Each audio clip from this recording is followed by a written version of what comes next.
ನಮಸ್ಕಾರ ವೀಕ್ಷಕರೇ. ಈ ದಿನ ಬಗಿ ಯಲ್ಲಟ್ಟಿಯವರು ಬರೆದಂತಹ ಕವನ ದೇವರ ಆಸ್ತಿ ಕವನವನ್ನ ವಾಚನ ಮಾಡ್ತಾ ವಿಶ್ಲೇಷಣೆಯನ್ನ ಮಾಡ್ತಾ ಇದ್ದೀನಿ. ಕವನದ ಶೀರ್ಷಿಕೆ ವಿಶಿಷ್ಟವಾಗಿ ಕಂಡು ಬರ್ತಕ್ಕಂಥದ್ದನ್ನ ಕಾಣ್ತೀವಿ. ಹೌದು, ಈ ಕವಿತೆ ತುಂಬಾ ವಿಶಿಷ್ಟವಾಗಿದೆ. ದೇವರ ಆಸ್ತಿ ಯಾವುದು ಅಂತ ಪ್ರಶ್ನೆ ಮಾಡಿದಾಗ ಇಡೀ ಜಗತ್ತೇ ದೇವರ ಆಸ್ತಿ ಅಲ್ವಾ? ಹೌದು, ನಾವೆಲ್ಲ ಬಾಡಿಗೆದಾರರು ಅಂತಕ್ಕಂತ ವಿಷಯವನ್ನ ಕವಿ ಕವಿತೆಯುದ್ದಕ್ಕೂ ನಮಗೆ ಎಚ್ಚರಿಕೆಯನ್ನು ಕೊಡ್ತಕ್ಕಂಥದ್ದನ್ನ ಕಾಣ್ತೀವಿ. ಹಾಗಾದ್ರೆ ಬನ್ನಿ ಕವಿತೆಯ ವಾಚನ ಮಾಡ್ತಾ ವಿಶ್ಲೇಷಣೆಯನ್ನ ಮಾಡ್ತಾ ಹೋಗೋಣ. ದೇವರ ಮನೆ ಇದು ಈ ಜಗವೆಲ್ಲ, ದೇವರ ಮನೆ ಇದು ಈ ಜಗವೆಲ್ಲ, ಬಾಡಿಗೆದಾರರು ಜೀವಿಗಳೆಲ್ಲ, ಬಾಡಿಗೆದಾರರು ಜೀವಿಗಳೆಲ್ಲ. ಇಷ್ಟೇ ದಿವಸ ಇಷ್ಟೇ ವರುಷ, ಇಷ್ಟೇ ದಿವಸ ಇಷ್ಟೇ ವರುಷ, ಇರಬೇಕೆನ್ನುವ ಕಟ್ಟು ಕರಾರು, ಇರಬೇಕೆನ್ನುವ ಕಟ್ಟು ಕರಾರು. ಏನಿಹುದೇನೋ ಅರಿತವರಾರು, ಏನಿಹುದೇನೋ ಅರಿತವರಾರು. ಎಂತ ಸುಂದರವಾದಂತಹ ಸಾಲುಗಳನ್ನ ಕವಿ ಹಿಡಿದಿಟ್ಟಿದ್ದಾರೆ ಅಂತಕ್ಕಂಥದ್ದನ್ನ ನೋಡ್ಬೋದು. ನಾವೆಲ್ಲ ಬಾಡಿಗೆದಾರರು, ದೇವರ ಮನೆ ಈ ಒಂದು ಜಗತ್ತು ಅಂತಕ್ಕಂಥದ್ದು. ಆದ್ರೂ ಕೂಡ ನಾವು ಶಾಶ್ವತವಾಗಿ ಇರ್ತೀವಿ ಅನ್ನೋ ಒಂದು ಭಾವದಲ್ಲಿನ ಜೀವನವನ್ನ ಸಾಗಿಸ್ತಾ ಇದ್ದೀವಿ. ಆದ್ರೆ ನಾವು ಶಾಶ್ವತ ಅಲ್ಲ, ನಾವು ಅತಿಥಿಗಳು ಅಂತಕ್ಕಂಥದ್ದು. ಅಂದ್ರೆ ಬಾಡಿಗೆದಾರರು ಯಾವಾಗ ಆ ಬಾಡಿಗೆ ಕೊಟ್ಟವನು ಬಂದು ಖಾಲಿ ಮಾಡು ಅಂದಾಗ ಮನೆಯನ್ನು ಹೇಗ್ ಬಿಡ್ಬೇಕೋ ಹಾಗೆ ದೇವರು ನಮಗೆ ಆಯುಷ್ಯನ್ನ ಮುಗಿಸಿದಾಗ ನಾವು ಹೋಗ್ಲೇಬೇಕು ಅಂತಕ್ಕಂತ ಮಾತನ್ನ ಇಲ್ಲಿ ಕವಿ ಹೇಳ್ತಕ್ಕಂಥದ್ದನ್ನ ಕಾಣ್ತೀವಿ. ಆದ್ರೂ ಕೂಡ ನಮ್ಮಲ್ಲಿ ಎಷ್ಟು ಆಸೆ, ಎಷ್ಟು ಹಂಬಲ, ಎಷ್ಟು ಬದುಕಿನ ಹಂಬಲಗಳು ಅಂತಕ್ಕಂಥದ್ದನ್ನ ನಾವು ಕಾಣ್ಬಹುದು. ಅವೆಲ್ಲವೂ ಕೂಡ ತಕ್ಕ ಮಟ್ಟಿಗೆ ಇದ್ರೆ ಪರವಾಗಿಲ್ಲ, ಅತಿಯಾದ್ರೆ ಒಳ್ಳೇದಲ್ಲ ಅಂತಕ್ಕಂಥ ಮಾತನ್ನ ಕವಿ ಹೇಳ್ತಕ್ಕಂಥದ್ದು. ಏನಿಹುದೇನೋ ಅರಿತವರಾರು. ಯಾರು ಶಾಶ್ವತವಾಗಿ ಮಾತ್ರ ಈ ಭೂಮಿ ಮೇಲೆ ಇರೋದಿಲ್ಲ, ಆದ್ರೆ ಇರುವಂತ ದಿನ ಖುಷಿಯಾಗಿರ್ಬೇಕು ಅಂತಕ್ಕಂಥದ್ದು.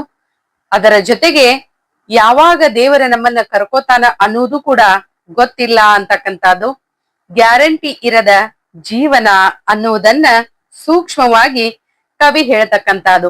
ಏನಿಹುದೇನೋ ಅರಿತವರಾರು ಅನ್ನೋ ಒಂದು ಸಾಲಿನಲ್ಲಿ ಎಲ್ಲವೂ ಅಡಗಿದೆ ಅನ್ನೋದನ್ನ ನಾವು ಮನಗಾಣಬಹುದು. ಹಾಗಾದ್ರೆ ಬನ್ನಿ ಮತ್ತೆ ಒಂದಿಷ್ಟು ವಿಚಾರಗಳನ್ನ ಯಾವ ರೀತಿಯಾಗಿ ಹೇಳ್ತಾ ಹೋಗಿದ್ದಾರೆ ಅನ್ನೋದನ್ನ ನೋಡೋಣ. ಈಗಲೇ ಬಿಡು ಎನೆ ಬಿಡಬೇಕಷ್ಟೆ, ಈಗಲೇ ಬಿಡು ಎನೆ ಬಿಡಬೇಕಷ್ಟೆ, ನಾವಾಗಿಯೇ ಸಹ ಬಿಡಬಹುದಷ್ಟೇ, ನಾವಾಗಿಯೂ ಸಹ ಬಿಡಬಹುದಷ್ಟೇ. ನಾನೇ ಕಟ್ಟಿಸಿದೆ, ನಾನೇ ಹುಟ್ಟಿಸಿದೆ, ನಾನೇ ಕಟ್ಟಿಸಿದೆ, ನಾನೇ ಹುಟ್ಟಿಸಿದೆ ಎನ್ನುವುದೆಲ್ಲವೂ ಜಂಬದ ಸೊಲ್ಲು, ಎನ್ನುವುದೆಲ್ಲವೂ ಜಂಬದ ಸೊಲ್ಲು. ಅಂತ್ಯಕ್ಕೆ ತೋರುವುದಿ ನುಡಿ ಜೊಳ್ಳು, ಅಂತ್ಯಕ್ಕೆ ತೋರುವುದಿ ನುಡಿ ಜೊಳ್ಳು. ಮನುಷ್ಯನಲ್ಲಿರ್ತಕ್ಕಂಥ ಅಹಂಕಾರ ಯಾವ ರೀತಿಯಾಗಿರುತ್ತೆ ಅಂತ ಅಂದ್ರ, ಮನೆ ಕಟ್ಟಿದ್ದು ನಾನು ಅಥವಾ ನನ್ನಿಂದಾನೇ ಎಲ್ಲ, ಜೊತೆಗೆ ಎಲ್ಲವೂ ಕೂಡ ನನ್ನಿಂದಾನೇ ಸಾಧ್ಯ, ನಾನಿಲ್ದೆ ಯಾವುದು ನಡೆಯೋದಿಲ್ಲ. ಹೀಗೆ ಮನುಷ್ಯನಲ್ಲಿರ್ತಕ್ಕಂಥ ಮನೋಭಾವಗಳನ್ನ ಅಥವಾ ಅಹಂಕಾರ ಅಂತಕ್ಕಂಥದ್ದು ಶಾಶ್ವತ ಅಲ್ಲ ಅಂತಕ್ಕಂಥದ್ದನ್ನೇ ಕವಿ ಇಲ್ಲಿ ಹೇಳ್ತಕ್ಕಂಥದ್ದು. ಯಾವಾಗ ಕರಿತಾನೋ ಆವಾಗ ಹೋಗ್ಬೇಕು, ಬಾಡಿಗೆದಾರ ಬಂದು ಯಾವಾಗ ಬಿಡಿಸ್ತಾನೋ ಮನಿ ಹೇಗ್ ಬಿಡ್ತೀವೋ ಹಾಗೆ ಕರೆವ ರಾಯಭಾರಿ ಬಂದಾಗ ನಾವು ಹೋಗ್ಲೇಬೇಕು. ಕೆಲವು ಸರ್ಗಿ ಅವನು ಕರೆದಾಗ್ಲೂ ಕೂಡ ಹೋಗ್ತೀವಿ, ಜೊತೆಗೆ ಅವನು ಕರೀಲಾರ್ದೇನೂ ಕೂಡ ಹೋಗ್ಬಹುದು ಅಂತಕ್ಕಂಥದ್ದನ್ನ ತಿಳಿ ಹಾಸ್ಯದ ಮೂಲಕ ಇಲ್ಲೇ ಹೇಳ್ತಕ್ಕಂಥದ್ದನ್ನ ಕಾಣ್ತೀವಿ. ನಾವೆಲ್ಲ ಅಶಾಶ್ವತ ಜೀವನ ಅಂತ ತಿಳಿದ್ರೆ ಒಳ್ಳೇದು, ಶಾಶ್ವತ ಅಂತ ತಿಳಿದು ಮಾಡಬಾರದ ಕೆಟ್ಟ ಕೃತ್ಯಗಳನ್ನ ಮಾಡ್ತಾ ಹೋಗ್ತೀವಿ ಅಂತಕ್ಕಂಥದ್ದನ್ನ, ಜೊತೆಗೆ ಸತ್ಕಾರ್ಯಗಳಲ್ಲಿ ಭಾಗಿಯಾಗ್ಬೇಕು, ಇದ್ದ ಜೀವನವನ್ನ ಒಳ್ಳೆ ರೀತಿಯಾಗಿ ಸಾಗಿಸ್ಬೇಕು ಅಂತಕ್ಕಂತ ವಿಚಾರವನ್ನ ಕವಿ ಹೇಳ್ತಕ್ಕಂಥದ್ದು. ಅಂತ್ಯಕ್ಕೆ ತೋರಿಯುವುದು ನುಡಿ ಜೊಳ್ಳು. ಅಹಂಕಾರ, ಸೊಕ್ಕು, ದರ್ಪ, ದೌಲತ್ತು ಇವೆಲ್ಲವೂ ಕೂಡ ಜೊಳ್ಳುತನ ಅಂತಕ್ಕಂಥದ್ದನ್ನ ಕವಿ ಅಭಿವ್ಯಕ್ತಪಡಿಸಿರ್ತಕ್ಕಂಥದ್ದನ್ನ ಕಾಣ್ತೀವಿ. ಹಾಗಾದ್ರೆ ಮತ್ತೆ ಬನ್ನಿ, ಯಾವ ರೀತಿಯಾದಂತ ವಿಶೇಷವಾದಂತ ವಿಚಾರಗಳನ್ನ ಕವಿತೆಯಲ್ಲಿ ಹೇಳಿದ್ದಾರೆ ಅಂತ ನೋಡ್ತಾ ಹೋಗೋಣ. ನಮ್ಮಯ್ಯ ದಿನಗಳು ಮುಗಿದೈ ತರಲು, ನಮ್ಮಯ್ಯ ದಿನಗಳು ಮುಗಿದೈ ತರಲು, ಬಿಡು ಎಂದೀಶನು ಆಜ್ಞಾಪಿಸಲು, ಬಿಡು ಎಂದೀಶನು ಆಜ್ಞಾಪಿಸಲು, ಇನ್ನೂ ಇರುವೆನು ನಾ ಬಿಡಲಾರೆನು, ಇನ್ನೂ ಇರುವೆನು ನಾ ಬಿಡಲಾರೆನು, ಎಂದರೆ ನಡೆಯುವುದು ಈ ಪ್ರತಿಕಾರ, ಎಂದರೆ ನಡೆಯದು ಈ ಪ್ರತಿಕಾರ, ಬಿಡಿಸುವುದಿರಿಸುವುದು ಅವನ ಅಧಿಕಾರ, ಬಿಡಿಸುವುದು ಇರಿಸುವುದು ಅವನ ಅಧಿಕಾರ. ಇಲ್ಲಿ ಮನುಷ್ಯನಲ್ಲಿ ಸಾವು ಅಂತಕ್ಕಂಥದ್ದು, ನೋವು ಅಂತಕ್ಕಂಥದ್ದು ಎಲ್ಲವೂ ಕೂಡ ಭಗವಂತನ ಇಚ್ಛೆ ಅಂತಕ್ಕಂಥದ್ದನ್ನ ಕವಿ ಹೇಳ್ತಕ್ಕಂಥದ್ದು. ನಾವು ಬಾಡಿಗೆದಾರರು, ನಾವು ಬಂದಿದೀವಿ, ನಮ್ಮ ಒಂದು ಕೆಲಸ ಮುಗಿದ ನಂತರ ನಮ್ಮ ಒಂದು ಕರೆ ಬಂದಾಗ ನಾವು ಹೋಗ್ಲೇಬೇಕು ಅಂತಕ್ಕಂತ ವಿಷಯವನ್ನ ಇಲ್ಲೇ ಕವಿ ಪ್ರಸ್ತಾಪ ಮಾಡಿರ್ತಕ್ಕಂಥದ್ದನ್ನ ಕಾಣ್ತೀವಿ. ಯಾವಾಗ ನಮ್ಮ ದಿನಗಳು ಮುಗಿಯುತ್ತಾ ಅವಾಗ ಈಶ ನಮ್ಮನ್ನ ಕರಿತಾನ, ಅವಾಗ ನಾವು ಹೋಗ್ಬೇಕು ಸಂತೋಷದಿಂದ ಅಂತಕ್ಕಂಥದ್ದು. ಜೊತೆಗೆ ಕರೆದಾಗ ನಾನು ಬರೋದಿಲ್ಲ ಅಂದ್ರೆ ಆತ ಕೇಳೋದಿಲ್ಲ ಅಂತಕ್ಕಂತ ಮಾತನ್ನು ಕೂಡ ಇಲ್ಲೇ ಕವಿ ಹೇಳ್ತಕ್ಕಂಥದ್ದು. ಎಲ್ಲವೂ ನನ್ನಿಂದ ಅಂತಕ್ಕಂಥದ್ದು ಆ ಮನೋಭಾವ ಏನಾದ್ರೂ ಇತ್ತಂದ್ರೆ ಅದು ಸುಳ್ಳು ಜೊಳ್ಳು ಅಂತಕ್ಕಂತ ಮಾತನ್ನು ಕೂಡ ಹೇಳ್ತಕ್ಕಂಥದ್ದು. ಇಲ್ಲೇ ನಮ್ಮ ಇರಿಸುವುದಕ್ಕೆ ಬಿಡಿಸುವುದಕ್ಕ ಅಧಿಕಾರವನ್ನ ಹೊಂದಿದವನು ಆ ದೇವರು ಅಂತಕ್ಕಂತ ಮಾತನ್ನ ಇಲ್ಲೇ ಕವಿ ಹೇಳ್ತಕ್ಕಂಥದ್ದು. ಹಾಗಾದ್ರೆ ಬನ್ನಿ ಮುಂದಿನ ಒಂದು ಸಾಲುಗಳಲ್ಲಿ ಯಾವ ರೀತಿಯಾಗಿ ಅಭಿವ್ಯಕ್ತಪಡಿಸಿದ್ದಾರೆ ಅಂತ ನೋಡ್ತಾ ಹೋಗೋಣ. ಇಷ್ಟನು ಕೊಟ್ಟಬಹುದಾತನ ಕರುಣೆ, ಇಷ್ಟನು ಕೊಟ್ಟಬಹುದಾತನ ಕರುಣೆ, ಒಂದಿಷ್ಟಾದರೂ ಉಪಕೃತಿ ಸ್ಮರಣೆ, ಒಂದಿಷ್ಟಾದರೂ ಉಪಕೃತಿ ಸ್ಮರಣೆ, ಹಿಡಿದರೆ ಒಳಿತು ಬಾಡಿಗೆ ಸಲ್ಲೀತು, ಹಿಡಿದರೆ ಒಳಿತು ಬಾಡಿಗೆ ಸಲ್ಲೀತು, ಈ ನಮ್ಮಿರವಿದು ದೇವರ ಆಸ್ತಿ, ಈ ನಮ್ಮಿರವಿದು ದೇವರ ಆಸ್ತಿ, ಈ ಜಗವೆಲ್ಲ ದೇವರ ವಸತಿ, ಈ ಜಗವೆಲ್ಲ ದೇವರ ವಸತಿ. ಇಲ್ಲೇ ಬಾಡಿಗೆದಾರರು ಬಾಡಿಗೆಯನ್ನ ಕೊಟ್ಟಾಗ ಅವರಿಗೆ ನಾವು ಋಣಿಯಾಗಿರ್ತಕ್ಕಂಥದ್ದು.